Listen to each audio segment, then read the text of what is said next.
नमस्कार, मी देवयानी अदलाबादकर आणि मुंबई तकच्या या विशेष मुलाखतीत तुमच्या सगळ्यांचं स्वागत आहे। तुम्ही जर उद्योग क्षेत्रात असाल तर तुमच्या उद्योगाची सक्सेस स्टोरी ही लोकांपर्यंत पोहोचणं हे अतिशय महत्त्वाचं असतं आणि आपल्याबरोबर आज जे पाहुणे आहेत ते याच स्टोरीज, याच कहाण्या जनतेपर्यंत, लोकांपर्यंत पोहोचवतायत। ॲग्लेनो राजेश अथायडे हे एक दूरदर्शी उद्योजक आणि स्ट्रॅटेजिक मार्गदर्शक आहेत आणि द प्रॉफिट कोड शो चे प्रमुख प्रेरणास्त्रोत आहेत। त्यांच्या व्यवसाय विकासातील दीर्घ अनुभवाचा वापर करून आता व्यवसाय करणाऱ्यांना आणि इच्छुक उद्योजकांना दीर्घकालीन नफा मिळवण्यासाठी मार्गदर्शन करणं हा त्यांचा आता हेतू आहे।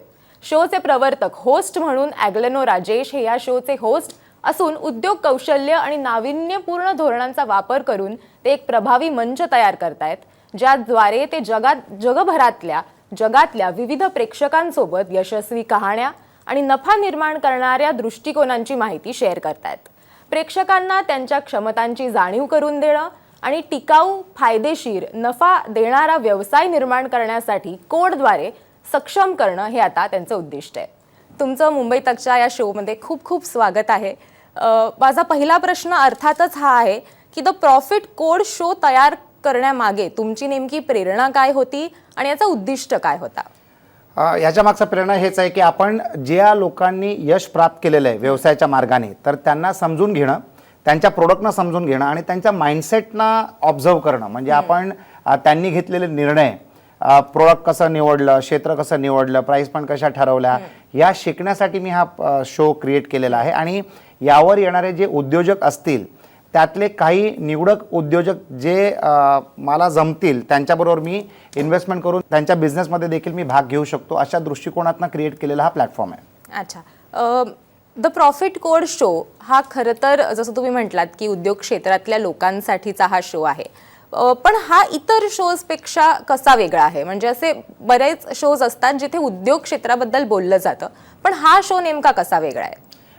वेगळं पण याच्यामध्ये असं आहे की हा शो ज्या पद्धतीने कंडक्ट केला जाईल, ज्या प्रश्नांची उत्तरं उद्योजक देतील किंवा ज्या हिशोबाने प्रश्न मांडलेले आहेत, हा थोडा आगळा वेगळा ठेवलेला आहे। त्याच्यामध्ये थोडं इंटरेस्टिंग कॉन्सेप्ट तयार केलेलं आहे आणि अनेक असे शोज आहेतच, परंतु या शोमध्ये कसं आहे की त्या उद्योजकाला ओळखणं, त्याच्या पर्सनल गोष्टी समजणं, त्याचा माइंडसेट समजणं, याच्यामध्ये सुद्धा आम्ही भर दिलेला आहे, लक्ष दिलेलं आहे। तर not only knowing the business story but also the businessman behind the story, तर हा त्याच्या मागचा हेतू आहे।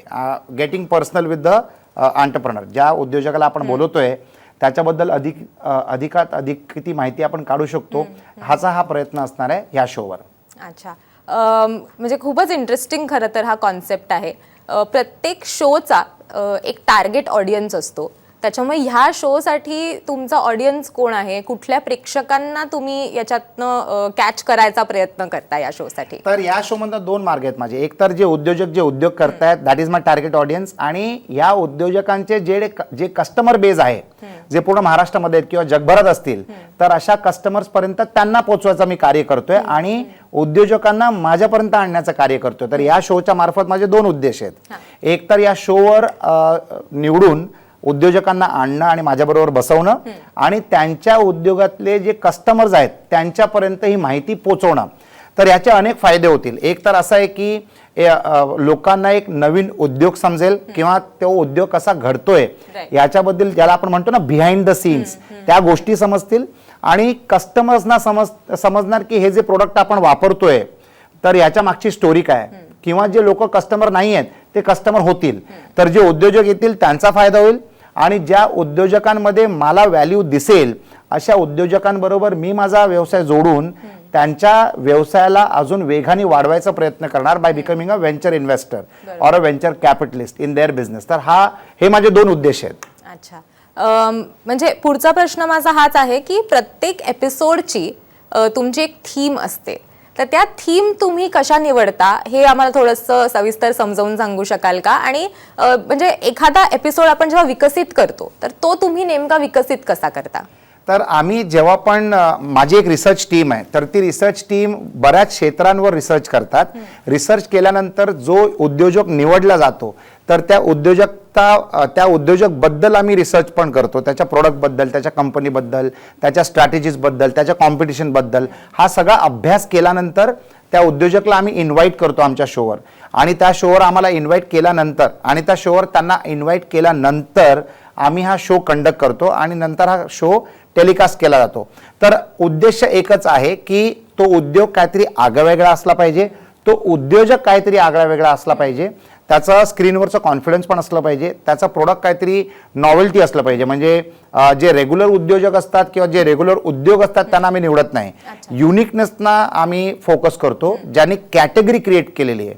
तर अशा कॅटेगरीजच्या मार्फत लोकांचंही शिक्षण होतं की बाबा असा पण उद्योग आहे, असेही उद्योजक आहेत, असाही उद्योग आपण करू शकतो आणि ह्या शोच्या मार्फत त्या उद्योजकाला देखील फायदा होईल, कारण त्याची ऑटोमॅटिक जाहिरात होते आणि लोकांना त्याच्याबद्दल आणि त्याच्या युनिक कॅटेगरीबद्दल माहिती मिळते. एखादं उदाहरण तुम्ही देऊ शकाल याचा आम्हाला? आता एक्झाम्पल ॲक्वाटीन नावाची एक कंपनी आहे आणि ॲक्वाटीनचे जे प्रमोटर आहेत ते माझ्या एका शोवर होते. म्हणजे पहिला शो जो आम्ही केला तो ॲक्वाटीन नावाच्या कंपनी बरोबर केला आणि ही कंपनी जी आहे यांनी भारतामध्ये पहिल्यांदा प्रोटीन इन्फ्युज्ड वॉटर, ॲक्वाटीन म्हणजे प्रोटीनचं इन्फ्युजन थ्रू वॉटर, ही पहिली कंपनी अशी आहे ज्यांनी हा कॉन्सेप्ट निर्माण केलं भारतामध्ये. तर या युनिक कॅटेगरीला आम्ही निवडलं. व्हेरी इंटरेस्टिंग उद्योजक आणि त्यांनी फार सुरेख प्रकारे आपला बिझनेस त्यांनी आमच्या शोवर समजावून सांगितलं लोकांना आणि आज हजारो लाखो लोकांना कंपनीबद्दल माहीत पडलं, ॲक्वाटीन कंपनीबद्दल माहीत पडलं, प्रोटीन वॉटरबद्दल माहीत पडलं, प्रोटीन वॉटरच्या मागच्या धारणा काय ते माहीत पडल्या आणि इतर काय प्रोडक्ट्स आहेत ते देखील माहीत पडल्या. तर unique category, first timer, first mover advantage आणि इंटरेस्टिंग उद्योजक या गोष्टींचा समावेश आम्ही द प्रॉफिट कोर्स शो मध्ये त्याला एकत्र आणला आणि लोकांपर्यंत पोहोचवायचं काम केलं. मस्त. आपण जसं म्हणजे मी म्हटलं की एखादा शो होस्ट करताना आपण त्याची थीम डेव्हलप करतो, आपण त्याच्यातनं एक टार्गेट ऑडियन्स आपला असतो. पण the profit course show host करताना तुम्हाला याच्यातनं नेमकं काय शिकायला मिळालं? तुम्हाला कुठल्या अशा वेगळ्या गोष्टी जाणवल्या हा शो होस्ट करताना? प्रत्येक शो मध्ये जेव्हा मी शो कंडक्ट करतो याच्या अगोदर माझ्याकडे एक कॉन्सेप्ट होतं ज्याचं नाव होतं इन्स्पायरिंग कॉन्व्हर्सेशन, जिथे मी 50 उद्योजकांचा इंटरव्ह्यू घेतला. साधारणतः 2013 पासून ते 2019 पर्यंत आम्ही तो कार्यक्रम चालवला. तर प्रत्येक उद्योजक जेव्हा समोर बसतो आणि मी जेव्हा होस्ट असतो तर मला भरपूर काहीतरी नवीन शिकायला मिळतं. मी एक सिरियल एंटरप्रेन्योर असल्यामुळे मला ज्या आयडियाज मिळाल्यात या इंटरव्ह्यूजच्या मार्फत या सगळ्या आयडियाज मी माझ्या बिझनेसमध्ये इम्प्लिमेंट केल्या. तर अशा टाईपच्या शोमध्ये पहिली गोष्ट तर आपल्याला शिकायला मिळतं. दुसरी गोष्ट, आपण जे विचार करतोय अनेक वेळेला हे उद्योजक जे आहेत हे त्याच विचारधारावर त्यांचा बिझनेस चालवत आहेत, तर त्याला आपण म्हणतो व्हॅलिडेशन, म्हणजे आपली विचार करायची दिशा योग्य आहे. तर असे हे अनेक फायदे आहेत. त्याच्या व्यतिरिक्त जे ऑडियन्स पाहतायत तर ते ऑडियन्स कस्टमर्स मध्ये कन्वर्ट होतात. त्या उद्योजकांसाठी हा तर एक फायदा झालाच, परंतु अनेक ह्या ऑडियन्सना सुद्धा नवीन बिझनेसच्या आयडियाज इन्स्पायरिंग कॉन्व्हर्सेशन सारख्या प्लॅटफॉर्मवरनं किंवा द प्रॉफिट कोर्स शोच्या प्लॅटफॉर्मवरनं त्यांना मिळतात आणि ते उद्योजक बनतात. मला अनेक असे लोक भेटतात सामाजिक कार्यक्रमामध्ये जिथे ते माझ्यापर्यंत येतात आणि मला म्हणतात की आम्ही तुमचा तो शो पाहिला आणि त्याच्यातनं आम्हाला ही आयडिया मिळाली आणि त्याच्यातनं आमचा हा उद्योग निर्माण झाला. तर आपण समाजामध्ये जे पेरतो आयडियाजच्या मार्फत, चर्चेच्या मार्फत, प्रॉफिट कोर्स शोच्या मार्फत, अशा प्लॅटफॉर्मचा फायदा जो आहे तो अनेकांना होतो आणि त्यांच्या जीवनामध्ये हे एकदम गेम चेंजिंग डिसिजन्स करण्यासाठी मदत करतात आणि त्यांची नवीन ठिकाणी किंवा नवीन दिशेने वाटचाल होते. तर असे मला वैयक्तिक फायदा झालेत. त्याच्या व्यतिरिक्त ऑडियन्सना सुद्धा याचा भरपूर फायदा झालाय. द प्रॉफिट कोर्स शो मध्ये तुम्ही म्हटलात की पाहुणे तुम्ही कसे निवडता ते तर तुम्ही आम्हाला सांगितलं, पण त्यांचा जो दृष्टिकोन असतो तो मिळवण्यासाठी कुठल्या निकषांचा वापर तुम्ही याच्यामध्ये करता? म्हणजे अशा कुठल्या कॅटेगरीज आहेत का ज्या तुम्ही निवडलेल्या आहेत किंवा एक फॉर्मॅट तुम्ही सेट केलेला आहे की त्यांचा जो दृष्टिकोन आहे तोही लोकांपर्यंत तितक्या चांगल्या पद्धतीने पोहोचावा? तर कॅटेगरी आम्ही जे निवडलेत ते वेगळे कॅटेगरी आहेत, म्हणजे तसे कॅटेगरी नाही आहेत. आता for example the profit course show मध्ये आमच्या आतापर्यंत 3 एपिसोड क्रिएट झालेले आहेत, ज्याच्यातनं एक एपिसोड आम्ही रिलीज केला. त्या एपिसोडचं नाव आहे ॲक्वाटीन, म्हणजे ॲक्वाटीन नावाची कंपनी.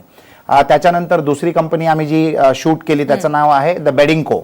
द बेडिंको एक मॅट्रेसेस कंपनी आहे, म्हणजे अंथरूण, पिलोज, बेडशीट्स, पुलोवर्स वगैरे वगैरे कॉमन प्रोडक्ट आहे. परंतु या एंटरप्रेन्योरने त्याला मांडण्याचं काम वेगळ्या पद्धतीने केलेलं आहे. How it can improve the quality of your life आणि how it can improve the quality of your sleep. तर फार वेगळ्या पद्धतीने त्यांनी ती माहिती दिलेली आहे. तर ते शो जेव्हा रिलीज होईल तेव्हा सगळ्यांना समजणारच, मी ते ओपन नाही करणार आता. त्याच्या व्यतिरिक्त पीसेफ नावाची एक कंपनी, तर तिसरा आमचा इंटरव्ह्यू रेकॉर्ड करून झालेला आहे, त्याचं एडिटिंग चालू आहे सध्या. त्या कंपनीचं नाव आहे पीसेफ. तर पीसेफ एक वेगळी आयडिया होती ज्या उद्योजकांनी ती राबवली भारतामध्ये, आणि परत त्या व्यक्तीने सुद्धा एक प्रायव्हेट कॅटेगरी क्रिएट केली पीसेफच्या मार्फत. तर आमच्या त्या पीसेफ वाल्या एपिसोडच्या शो मध्ये तुम्हाला समजून येईल की या कंपनीचं वेगळंपण काय आहे. तर वेगळ्या पद्धतीची विचारधारा, वेगळ्या पद्धतीने बिझनेस करणं आणि आपली स्ट्रॅटेजीज राबवणं, हे खरोखर आपल्या सगळ्या लोकांना तो शो पाहताना शिकायला मिळेल. आणि उद्योजक असा वेगळा विचार करतात आणि आपलं मार्केट क्रिएट करतात, ते खरोखर फार एनकरेजिंग आहे, फार मोटिवेटिंग आहे. म्हणजे जे वेगळे विचार करतात त्यांना असं वाटतं की बाबा कोणच विचार करत नाही, मग आपण का असं करावं. अशा लोकांना हे प्रोत्साहन मिळेल की बाबा द प्रॉफिट कोड शोच्या मार्फत आपण हे शिकू शकतो की आयडिया जर युनिक असली तर अनेक लोक त्याच्यामध्ये इन्व्हेस्टमेंट्स करतात, तुम्हाला पाठिंबा देतात आणि तुम्हाला मार्केट क्रिएट करण्यासाठी किंवा तयार करण्यासाठी मदत करतात. द प्रॉफिट कोड शो मध्ये प्रेक्षक जो आहे तो गुंतून राहावा याच्यासाठी तुम्ही काय करता? म्हणजे एखादी स्टोरी किंवा एखाद्या बिझनेस बद्दल आपण जेव्हा सांगतोय तेव्हा प्रेक्षकांचाही अटेन्शन स्पॅन त्याच्यामध्ये राहावा, प्रेक्षकही इन्व्हॉल्व्ड राहावेत, याच्यासाठी तुम्ही काय करता? इंटरेस्टिंग प्रश्न विचारतो. कारण जे कॉमन प्रश्न असतात ते तर तुम्हाला भरपूर शोजवर बघायला मिळतात किंवा ऐकायला मिळतात. तर आम्ही इंटरेस्टिंग प्रश्न विचारतो, ज्याला आपण म्हणतो ना बिहाइंड द सीन्स. तर इंटरेस्टिंग प्रश्न विचारायचा फायदा असा असतो की जो ऑडियन्स असतो तो गुंतून राहतो, एंगेज होऊन राहतो. आणि त्याच्या व्यतिरिक्त द प्रॉफिट कोड शोवर आम्ही असं पण एक सेक्शन ठेवलेलं आहे जिथे आम्ही ऑडियन्सना विचारतो की जर तुम्हाला या शो मध्ये सहभाग व्हायचा असेल, सहभाग करायचा असेल, तर तुम्ही तुमचा प्रश्न रेकॉर्ड करा, तुमच्या मोबाईल फोनवर तो रेकॉर्ड करा आणि theprofitcodeshow.com अशा आमच्या वेबसाईटवर तुम्ही लॉग इन करून तो प्रश्न अपलोड करा. ज्या उद्योजकाला तुम्ही तो प्रश्न विचारलाय तो प्रश्न त्याच उद्योजकाकडनं आम्ही रेकॉर्ड करून तुम्हाला परत पोस्ट करू शकतो. तर एंगेजमेंट प्लॅटफॉर्म आहे. तर द प्रॉफिट कोड शो मध्ये दोन गोष्टी आहेत. एक तर ॲज अन ऑडियन्स तुम्ही प्रश्न विचारू शकता, आणि दुसरी गोष्ट म्हणजे जे उद्योजक उद्योग करत आहेत आणि ज्यांना वेगाने आपली प्रगती करायची असेल त्यांना देखील आम्ही या शोवर इन्व्हाइट करू शकतो. त्यांनी देखील www.theprofitcodeshow.com या वेबसाईटवर जाऊन स्वतःचे डिटेल्स भरायचे आणि आमची रिसर्च टीम त्यांच्यापर्यंत पोहोचेल. जर तुम्ही आमच्या पॅरामीटर्समध्ये बसत असाल तर माझी रिसर्च टीम तुमच्यापर्यंत पोहोचेल, तुम्हाला मार्गदर्शन करेल की तुम्ही कशा पद्धतीने याच्यामध्ये सामील होऊ शकता आणि तुम्ही आमच्या प्रॉफिट शोवर अपियर करू शकता. इंटरेस्टिंग पद्धत आहे ही खूपच. खरं तर द प्रॉफिट कोड शोमध्ये जे व्यवसाय करतायत ते तर आहेतच, पण जे इच्छुक उद्योजक आहेत त्यांच्यासाठी देखील हा एक खूप चांगला मंच आहे खरं तर. तर त्यांच्या व्यवसायांवरती आणि जे आत्ता व्यवसाय करतायत त्यांच्या व्यवसायांना या शोची कशी मदत होईल अशी तुमची काय अपेक्षा आहे या शोकडनं? जे स्टार्टअप उद्योजक असतील त्यांना आम्ही बॅकवर्ड इंटिग्रेशन किंवा फॉरवर्ड इंटिग्रेशन करण्यासाठी मदत करू शकतो. कारण एखादा स्टार्टअप जर होत असेल तर त्याला समजेल बाबा हा उद्योजक जो प्रॉफिट कोड शोवर जो बसलाय, जो उत्तरं देतोय, प्रश्नांची उत्तरं देतोय, कदाचित ह्याच्याबरोबर आमचं कोलॅबरेशन होऊ शकतं किंवा टायअप होऊ शकतं, किंवा या उद्योजकाला आमच्या कंपनीमध्ये स्टार्टअपमध्ये इन्व्हेस्टमेंट करायला आम्ही विनंती करू शकतो, किंवा आम्हाला सांगू शकतो की द प्रॉफिट कोड शोने त्यांच्या कंपनीमध्ये गुंतवणूक करावी. तर we are open for all option. म्हणजे बघणारा प्रत्येक व्यक्तीला काय ना काहीतरी फायदा होऊच शकेल, डायरेक्टली किंवा इनडायरेक्टली. माझ्या या शोच्या मागचा उद्देश एकच आहे की तुम्ही तुमचा वेळ देतात हा शो बघण्यासाठी, तर तुमचा एकही क्षण जो आहे ना तो वेस्ट नाही झाला पाहिजे. तुम्हाला काय ना काहीतरी मिळालाच पाहिजे. आयदर तुम्हाला नॉलेज मिळेल, किंवा तुम्हाला मार्गदर्शन मिळेल, किंवा तुम्हाला सहभाग व्हायचा चान्स मिळेल, किंवा तुम्ही उद्योजक होऊ शकता या शोच्या मदतीने सुद्धा. ज्या शोवर लोक येतात त्याच्यावर कोलॅबरेट करून तर करूच शकता, प्लस आम्हाला एक चांगली आयडिया पाठवून आम्हाला देखील मजबूर करू शकता की तुम्ही विचार करा की तुम्हाला या स्टार्टअपमध्ये गुंतवायचं आहे का, इन्व्हेस्टमेंट करायचं आहे का, आणि या स्टार्टअपला तुम्हाला द प्रॉफिट कोड शोवर आणायचं आहे का. तर प्रत्येक व्यक्तीला काय ना काहीतरी बेनिफिट मिळेल द प्रॉफिट कोड शोच्या माध्यमातून. मस्तच. आतापर्यंत तुम्ही म्हटलात की याचे काही भाग जे आहेत ते तुमचे शूट करून झालेले आहेत, काही पब्लिशही झालेले आहेत. काय तुम्ही सांगू शकाल असे कुठले क्षण होते हे शूट करतानाचे किंवा या उद्योजकांशी बोलतानाचे जे तुम्हाला आठवत आहेत, जे तुम्ही आमच्याबरोबर शेअर करू शकता आज? आता फॉर एक्झाम्पल जेव्हा मी ॲक्वाटीन नावाच्या कंपनीचं रिसर्च केलं तेव्हा मला देखील माहित नव्हतं की प्रोटीन इनटेक आपण पाण्याच्या मार्फत घेऊ शकतो. नाहीतर इट इज व्हेरी डिफिकल्ट. म्हणजे आपण प्रोटीन जेव्हा रेग्युलर आपण जेवतो साधारणतः पर किलो आपल्याला 1 ग्राम प्रोटीन लागतं डेली कन्झम्पशन मध्ये. ही गोष्ट मला माहित नव्हती. म्हणजे जर समजा एखादा व्यक्ती 80 किलोचा असला तर त्याला 80 ग्राम प्रोटीन घेणं गरजेचं आहे. पण आपण जे रेग्युलर जेवण जेवतो त्याच्यामध्ये तुम्हाला 40 ते 50 ग्रामच मिळू शकतं. तर तिथे डेफिसिट असतं. तर पाणीच्या मार्फत फक्त पाणी पिऊन जर तुम्हाला 21 ग्राम प्रोटीन मिळत असेल तर चांगली गोष्ट आहे. कारण पाणी पिणं पण भाग आहे. हल्ली लोक पाणी सुद्धा कमी पितात. डॉक्टर म्हणतात तुमचं पाणीचं इंटेक वाढलं पाहिजे. तर त्याच पाण्याच्या मार्फत जर तुम्ही प्रोटीन इंटेक केलं तर खरोखर तुमच्या शारीरिक वातावरणामध्ये पण फरक पडू शकतो किंवा शारीरिक फायदा होऊ शकतो तुम्हाला ते कन्झम्पशन करून. तर ह्या गोष्टी मला माहित नव्हत्या. ॲक्वाटीन नावाची कंपनी आहे ह्या गोष्टीबद्दल मला माहित नव्हतं.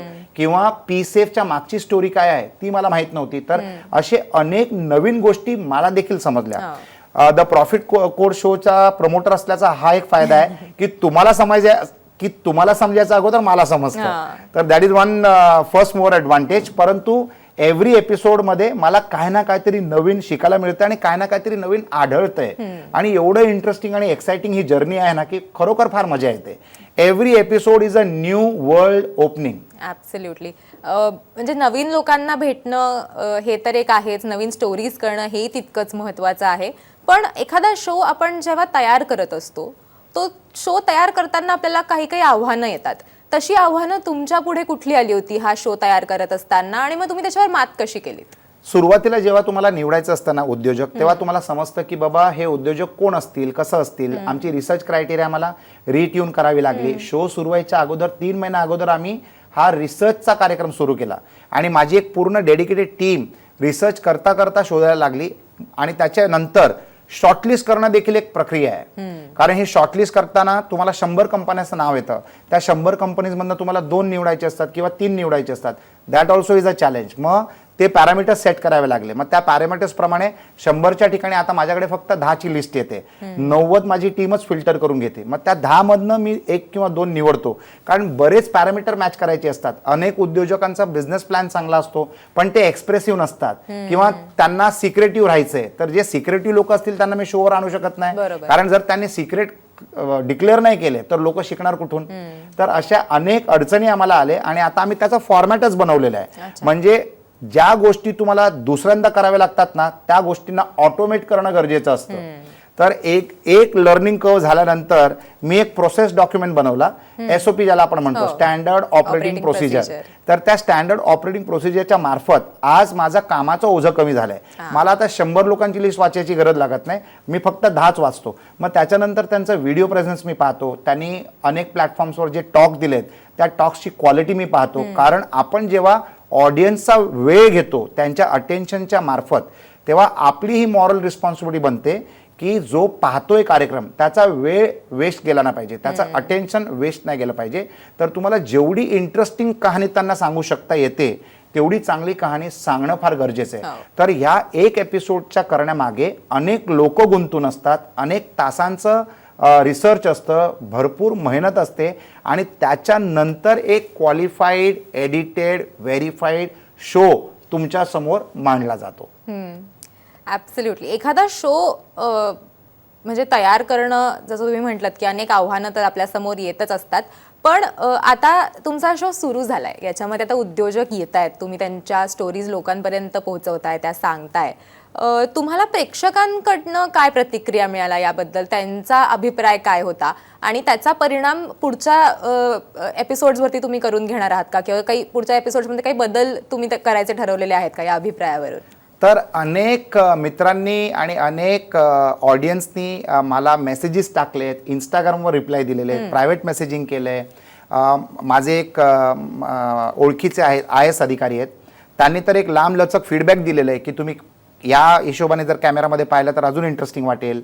जर तुम्ही खालती स्क्रीनच्या खालती जर तुम्ही कमेंट ट्रान्सलेट करून जर टाकले तर ते that will be another advantage to the audience. तर असे भरपूर इनपुट्स मिळालेत जे आता आम्ही इम्प्लिमेंट करतोय.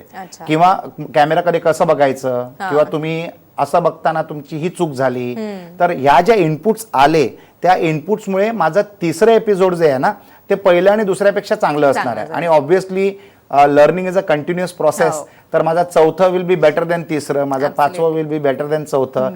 तर एक कंटिन्युअस लर्निंग प्रोसेस आहे. आणि अनेक ऑडियन्सनी मला कॉंग्रॅच्युलेटरी मेसेजेस पाठवले आहेत. प्रशंसा केलेली आहे की खरोखर हा एपिसोड आम्हाला आवडला, मी उद्योग करतो, मला ही अडचण होती, या एपिसोडच्या ह्या उत्तराने माझा फायदा झाला, मला जे प्रश्नाचं उत्तर मिळत नव्हतं तो उत्तर मिळालं. तर भरपूर इंटरॅक्शन होतं. एक शो आणि दुसऱ्या शोच्या मध्ये जो कालावधी असतो त्याच्यामध्ये आम्ही भरपूर एंगेज्ड असतो. आणि सोशल मीडियाने तर पूर्ण जगाला एक छोटंसं गाव बनवलेलं आहे. तर लोक तुमच्यापर्यंत पोहोचू शकतात. तुमच्या प्रायव्हेट डीएम तुम्हाला डायरेक्ट मेसेज करतात तुमच्या पर्सनल नोटिफिकेशन्सवर, आयदर इट इज इंस्टाग्राम किंवा युट्यूब किंवा व्हॉट्सॲप. तर लोक तुमच्यापर्यंत पोहोचतात. आणि आपले जे मित्रमंडळी असतात त्यांच्याकडनं देखील ज्या भरपूर इनपुट्स मिळाल्या त्या इनपुट्सना देखील आता आम्ही आमच्या नवीन एपिसोडच्या प्रोडक्शनमध्ये इम्प्लिमेंट केलेल्या आहेत. द प्रॉफिट कोड शो बाबतचे अभिप्राय तर तुम्ही आम्हाला सांगितलेच, पण प्रेक्षकांना याच्यातनं एक लाभदायक व्यवसाय तर त्यांना तयार करायचा असेल, त्यांचा असलेला व्यवसाय त्यांना आणखीन वाढवायचा असेल, तर त्याचं जे कोड आहे ते त्यांना कसं उलगडता येणार आहे? कारण या शोचं नावही खूप इंटरेस्टिंग आहे, the profit code show. So हे कोड उलगडण्यासाठी त्यांना कशी मदत होणार आहे? पूर्ण एपिसोडमध्ये जी चर्चा असते ती या कोडला क्रॅक करण्यासाठीच ती चर्चा असते. तर प्रत्येक उद्योजक वेगवेगळ्या क्षेत्रामध्ये, बिकॉज हे सगळे this are all entrepreneurs from various walks of life, त्यांनी त्यांच्या प्रॉफिटचं कोड कसं सोडवलं ते आम्ही लोकांना समजावून सांगतो. कुठच्याही व्यवसायामध्ये ना दोन प्रकारचे प्रॉफिट असतात. एक असतं प्रोडक्ट प्रॉफिट आणि एक असतं बिझनेस प्रॉफिट. आता आपण 100 रुपयाची वस्तू जेव्हा 1000 रुपयाला विकतो तेव्हा त्याला आपण म्हणतो प्रोडक्ट प्रॉफिट, कारण 100 रुपयाची वस्तू तर त्याच्यावर तुम्हाला 900 रुपयाचा प्रॉफिट झाला, त्याला आपण म्हणतो प्रोडक्ट प्रॉफिट. परंतु प्रोडक्ट प्रॉफिट केल्यानंतर तुम्हाला बिझनेस प्रॉफिट होणं फार गरजेचं आहे. एखादा व्यक्ती जेव्हा ऐकतो की तुमचं 10x प्रोडक्टचं प्राइस आहे म्हणजे तुम्हाला भरपूर प्रॉफिट होत असेल, पण ते तसं नसतं. फॉर एक्झाम्पल, एखाद्या बिझनेसचं ऑपरेटिंग कॉस्ट महिन्याचा खर्च असतो 10 लाखाचा आणि त्यांनी 100 रुपयाची वस्तू 1000 रुपयाला विकली म्हणजे 10x झालं. तर आता कुठच्याही सामान्य व्यक्तीला काय वाटणार, भरपूर प्रॉफिट केला, परंतु टोटल सामग्री जी विकली गेली आहे त्याच्यातनं फक्त 1 कोटीचं ऑपरेटिंग कॉस्ट आणि 80 लाख रुपये आलेत प्रोडक्ट विकून, तरी तुम्हाला 20 लाखाचा बिझनेस लॉस झालेला आहे. तर आपल्याला फक्त प्रोडक्ट प्रॉफिट करून चालत नाही, तर आपल्याला बिझनेस प्रॉफिट करणं अत्यंत महत्वाचं असतं. तर ह्या गोष्टी लोकांना समजायला लागतात आणि पीपल लव्ड द कॉन्सेप्ट. आणि तिसरा प्रॉफिट असतो व्हॅल्युएशनचा, की कुठच्याही बिझनेसमध्ये जर आपण प्रोडक्ट प्रॉफिट केलं आणि बिझनेस प्रॉफिट केलं तर ऑटोमॅटिकली आपलं व्हॅल्युएशन वाढतं. फॉर एक्झाम्पल, रेस्टॉरंटच्या बिझनेसमध्ये माझे रेस्टॉरंट्स पण आहेत. सांते स्पा कुझिनच्या नावाने व्हेजिटेरियन व्हिगन फूडचे रेस्टॉरंट्स आहेत. भारतातल्या 5 शहरांमध्ये 15 रेस्टॉरंट्स आहेत. तर रेस्टॉरंटच्या बिझनेसमध्ये देखील तुम्हाला ऑपरेटिंग कॉस्ट फार भारी असतं, तर तुम्ही ऑपरेटिंग प्रॉफिट कमवता. जिथे तुमची रेव्हेन्यू ऑपरेटिंग कॉस्ट पेक्षा जास्त झाली तर त्याला आपण प्रॉफिट म्हणतो. परंतु रेस्टॉरंटच्या क्षेत्रामध्ये तुमचं जे टॉपलाईन टर्नओव्हर असतं, समजा वार्षिक टर्नओव्हर एका रेस्टॉरंटचं असलं 10 कोटी रुपये, तर त्याला 6 पटीने व्हॅल्युएशन मिळतं. म्हणजे 10 कोटी गुणिले 6 वेळा, तर 60 कोटीचं तुमचं व्हॅल्युएशन झालं. तर त्या 60 कोटीच्या व्हॅल्युएशन मध्ये जर तुम्ही कोणाला 10% स्टेक दिला तर तुम्हाला त्याचे 6 कोटी द्यावे लागतील आणि त्या कंपनीला 6 कोटी रुपये मिळतील. तर ऑपरेटिंग प्रॉफिट करणं म्हणजे प्रोडक्ट प्रॉफिट करणं, बिझनेस प्रॉफिट करणं आणि व्हॅल्युएशन क्रिएट करणं, ह्या गोष्टी तुम्हाला अशा टाईपच्या शो मधनं व्यवस्थित प्रकारे समजायला मिळतात आणि इम्प्लिमेंट करायला देखील समजून येतं. बरोबर. एक उद्योग म्हणजे जसं तुम्ही उद्योजकांना त्यांचा व्यवसाय वाढवण्यासाठी या शोच्या मार्फत मदत करताय, तसंच द प्रॉफिट कोड शोचं विस्तारीकरण तुम्ही करणार आहात का? म्हणजे कार्यशाळा घेणं असेल किंवा लाईव्ह इव्हेंट्स करणं असेल, अशा गोष्टी तुम्ही आता करणार आहात का? म्हणजे व्यवसाय तर वाढतीलच, पण शोचंही स्वरूप आणखीन मोठं होणार आहे का? तर जेव्हा मी इन्स्पायरिंग कॉन्व्हर्सेशन्स कंडक्ट करायचो, 50 इन्स्पायरिंग कॉन्व्हर्सेशन्स कंडक्ट केले, that was a public show. साधारणतः 125 लोक यायची, entrepreneurs from different walks of life. आणि हा शो मी कंडक्ट केला मुंबई, चेन्नई, हैदराबाद, सिंगापूर, दुबई आणि लंडनला. तर थोड्या दिवसांनंतर हे स्टुडिओचे एपिसोड झाल्यानंतर आम्ही मधून लाईव्ह शोज देखील करणार आणि जगातल्या प्रत्येक देशामध्ये जायचा प्रयत्न करणार, जिथे आम्ही लोकांना आकर्षित करून इन्व्हाइट करणार आणि we will make it a networking event. कारण नेटवर्किंग इव्हेंटमध्ये फायदा काय होतो की अनेक ऑपॉर्च्युनिटीज तुम्हाला त्या शोच्या मार्फत त्या शो संपल्यानंतरच्या डिनर इव्हेंटमध्ये किंवा लंच इव्हेंटमध्ये देखील मिळतील. तर अशा लोकांनी मला हे सुद्धा इन्फॉर्मेशन दिलेली आहे किंवा ऍडवाइस केलेलं आहे की why don't you conduct a live show also. तर ते सुद्धा आम्ही करणार आहोत. जेव्हा लोक आपल्याला इनपुट्स देतात ना तेव्हा आपली विचारधारा इम्प्रूव्ह होते. तर one of the steps in the journey of the profit code show will be conducting ground events, live show. जिथे डायरेक्ट ऑडियन्स त्या उद्योजकाबरोबर डायरेक्ट प्रश्न उत्तर करू शकतो. तर हे सुद्धा आम्ही करणार आहोत. मस्तच.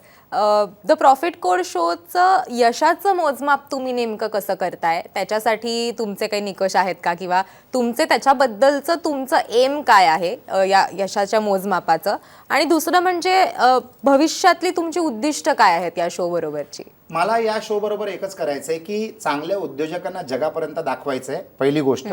दुसरी गोष्ट, जे चांगले उद्योग असतील त्याच्यामध्ये सहभागी व्हायचंय, त्यांच्या प्रगतीला वेग लावायचा प्रयत्न करायचा आहे. तिसरी गोष्ट, लोकांना ऑडियन्सना जागृत करायचंय की उद्योजकता आजच्या तारखेला कशी होते. अगोदर आपण फक्त प्रोडक्ट घ्यायचो, आपल्याला त्या प्रोडक्टच्या मागची कहाणी माहीत नसायची. आता आपल्याला जर ती कहाणी माहीत पडली तर त्या कंपनीबद्दल, त्या प्रोडक्टबद्दल किंवा त्या उद्योजकाबद्दल आपल्याला आपुलकी देखील निर्माण होऊ शकते, ज्याला आपण म्हणतो ना इमोशनल कनेक्ट. तर ते देखील घडेल या शोच्या मार्फत. आणि लोकांना प्रेरित करायचंय की उद्योग करणं कठीण नसतं. जर तुम्ही आपण जेव्हा लहानपणी खेळताना एक चांगली क्रिकेट टीम कशी तयार करतो, एक चांगला बॉलर, एक चांगला बॅट्समन, एक चांगला फिल्डर, एक चांगला विकेट किपर, त्याच प्रकारे तुम्ही तुमचा उद्योग घडवण्यासाठी जर चांगल्या लोकांचा समावेश केला in the form of stakeholders, shareholders किंवा वेंडर्स किंवा स्टाफ, तर योग्य लोकांना निवडून जर तुम्ही टीम तयार केली तर तुम्ही देखील एक फार यशस्वी उद्योजक घडू शकता, बनू शकता. दुसरी गोष्ट, इट इज अ मिथ, म्हणजे हे एक भ्रम आहे की उद्योग करण्यासाठी पैसा लागतो. हे चुकीचं आहे. उद्योग करण्यासाठी इच्छा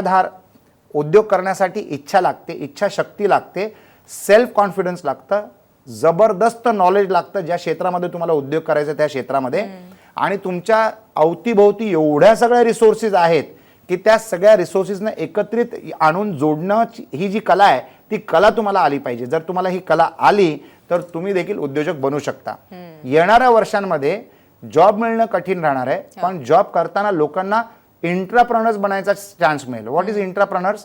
जे लोक जॉब करतायत आणि जॉब करता करता एवढं चांगलं आउटपुट देत आहेत लोकांना, कंपनीजना, की कंपनी त्यांना पार्टनर्स इन प्रोग्रेस बनवतं, त्यांना इन्सेंटिव्ह देतं, टेरिटरीज देतं किंवा त्यांच्या आयडियाज मागे पैसे इन्व्हेस्ट करतं.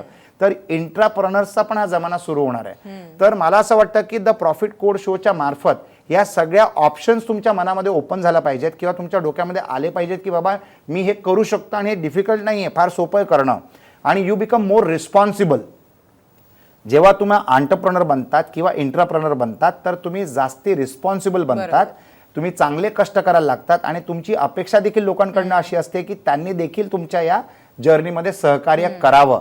आणि ते सहकार्य घेण्यासाठी तुम्हाला तुमचे स्वतःचे पर्सनॅलिटी डेव्हलपमेंट स्किल्स आणि इंटरपर्सनल रिलेशनशिप डेव्हलपमेंट स्किल्स शिकावे लागतील, ज्याचा तुम्हाला तुमच्या उद्योग करण्याच्या मार्गामध्ये फायदा मिळू शकतो.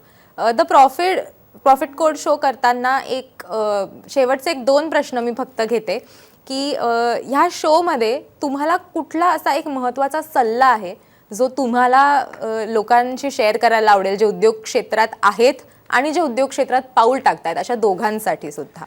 जे ऑलरेडी उद्योग क्षेत्रात आहेत त्यांना तर मी असं म्हणेन की तुमच्या उद्योगाचा वेग वाढवा, म्हणजे तुमच्या ग्रोथची स्पीड वाढवा. रिसोर्सेसना आयडेंटिफाय करायला शिका, त्या रिसोर्सेसना जोडायला शिका.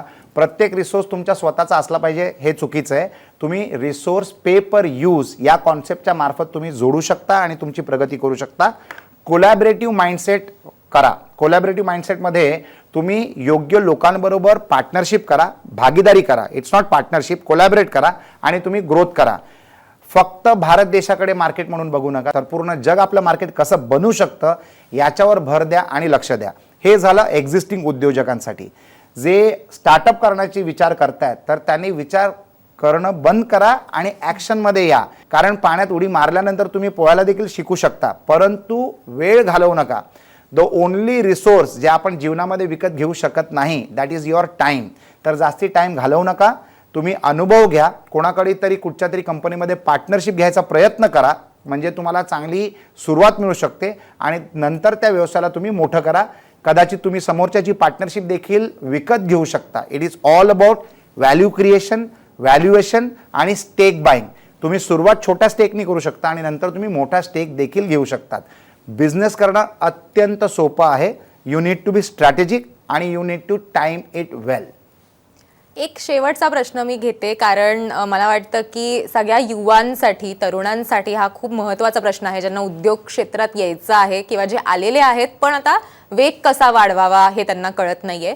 तो म्हणजे आर्थिक गणित जर तुम्हाला बसवायचं असेल तर त्याच्यासाठी तुमचं एक कुठला असा सल्ला तुम्ही त्यांना द्याल ज्याच्यामुळे त्यांना उद्योग क्षेत्रात आल्यानंतर सुद्धा हे एक आर्थिक गणित त्यांनी लक्षात ठेवणं खूप गरजेचं आहे, ज्याच्यामुळे त्यांचा पुढचा जो मार्ग आहे व्यवसाय करण्याचा, उद्योग करण्याचा, तो सुखकर होईल. कुठचाही बिझनेस सुरू करायच्या अगोदर आपण जे प्रोडक्ट किंवा सर्व्हिस मार्केटमध्ये जे आणतोय त्याचं प्राइसिंग योग्य असणं गरजेचं आहे. त्याचं pricing should not depend on the competition. त्याचं प्राइसिंग ह्याच्यावर असलं पाहिजे की तुम्हाला ते काय व्हॅल्यूमध्ये मिळतंय आणि तुम्ही काय व्हॅल्यूमध्ये लोकांना देऊ शकता. बाईंग प्रॉफिट नावाच्या कॉन्सेप्टवर मी फार बोलतो आणि फार मला आवडतं. बाईंग प्रॉफिट म्हणजे असं आहे की तुम्ही एखादा जर प्रोडक्ट बनवत असाल तर तुम्ही बाईंग करताना तुम्हाला प्रॉफिट मिळाला पाहिजे, कारण तुमचा जो बायर आहे त्याला तो प्रॉफिट पास ऑन झाला पाहिजे, त्याला त्याचा नफा पास ऑन झाला पाहिजे. Profit per person is difficult but profit per group of people is very easy. आणि त्याच्यामध्ये तुमचं मार्केट तयार होतं आणि तुमची स्वतःची कम्युनिटी तयार होते. तुम्ही व्यवसायाच्या मार्फत तुम्ही स्वतःचं एक जग निर्माण करतात, कारण त्याच्यामध्ये तुमचे शेअर होल्डर्स, तुमचे एम्प्लॉईज, तुमचे वेंडर्स आणि तुमच्या कस्टमरचा समावेश होऊ शकतो. तर तुमचं आर्थिक गणित योग्य असणं गरजेचं आहे. जे मी आत्ता या शोवर म्हणालो की प्रोडक्ट प्रॉफिट करणं गरजेचं आहे, बिझनेस प्रॉफिट करणं गरजेचं आहे आणि व्हॅल्युएशन क्रिएट करणं गरजेचं आहे. तुमच्याकडे शॉर्ट टर्म प्लॅन असला पाहिजे आणि तुमच्याकडे लॉंग टर्म प्लॅन असला पाहिजे. तुमच्याकडे रिसोर्सेसची एक लिस्ट असली पाहिजे की माझ्या व्यवसायामध्ये, माझ्या व्यवसायाच्या जर्नीमध्ये पुढे जाऊन मला काय काय वस्तू लागतील किंवा कोण कोण लोक लागतील. तर याची तुमच्याकडे जर लिस्ट तयार असली तर तुमच्या सबकॉन्शियस माइंडमध्ये म्हणजे behind your thinking process automatically एक प्रक्रिया सुरू असेल की बाबा मला या लोकांपर्यंत पोहोचायचंय किंवा या रिसोर्सेसना कनेक्ट करायचंय. Business is all about planning, life is all about planning. जर हा प्लॅन तुम्ही व्यवस्थित मांडला कागदावर इन अ ग्राफिकल फॉर्म तर तुम्ही त्याचं कॅल्क्युलेशन करता करता, टाइमलाईन सेट करता करता, माइलस्टोन्स अचीव करता करता एक फार यशस्वी उद्योजक बनू शकता. धन्यवाद अथायडेजी, तुम्ही आमच्याबरोबर ही सगळी चर्चा केली, आम्हाला हे द प्रॉफिट कोड शो बद्दल ही सगळी माहिती दिली, सांगितलं. मला नक्कीच वाटतं की जे उद्योजक आहेत, ज्यांना त्यांचा उद्योग वाढवायचा आहे, त्यांचा व्यवसाय वाढवायचा आहे, त्यांच्यासाठी हे खूप सुंदर असा प्लॅटफॉर्म आहे, खूप छान हा मंच आहे त्यांचा बिझनेस लोकांपर्यंत त्यांना पोहोचवण्यासाठी. Thank you. I also enjoyed this interaction. म्हणजे फार बरं वाटलं, तुम्ही फार योग्य प्रश्न विचारले ज्याचा फायदा प्रत्येक प्रेक्षकाला मिळणारच. आणि द प्रॉफिट कोड शो.com वर तुम्ही जाऊन जुने शोज बघू शकता किंवा तुम्ही मुंबई तकच्या चॅनलवर पाहू शकता, इंडिया टुडेच्या चॅनलवर पाहू शकता, आज तकवर पाहू शकता, 20 तक तर पाहू शकता आणि न्यूज तकवर सुद्धा पाहू शकता.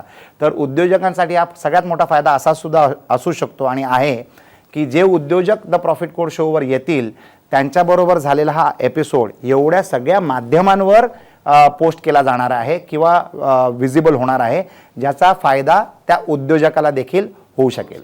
धन्यवाद आमच्याबरोबर ही सगळी चर्चा केली त्याबद्दल. आणि माझं प्रेक्षकांनाही हेच सांगणं आहे की द प्रॉफिट कोड शो हा तुम्हाला कसा फायदेशीर ठरू शकतो हेच आम्हाला याच्यातनं सांगायचा आमचा प्रयत्न होता. तुम्हाला जर याच्यात सहभाग घ्यायचा असेल, तुम्हाला तुमचा व्यवसाय लोकांपर्यंत पोहोचवायचा असेल तर हा तुमच्यासाठी एक योग्य मंच आहे, हे आम्हाला या माध्यमातून तुम्हाला सांगायचं होतं. त्याच्यामुळे तुम्हीही व्यवसाय क्षेत्रात असाल तर याच्यामध्ये भाग घ्यायला विसरू नका, तुमचा बिझनेस लोकांपर्यंत पोहोचवायला विसरू नका. ही मुलाखत बघितल्याबद्दल धन्यवाद.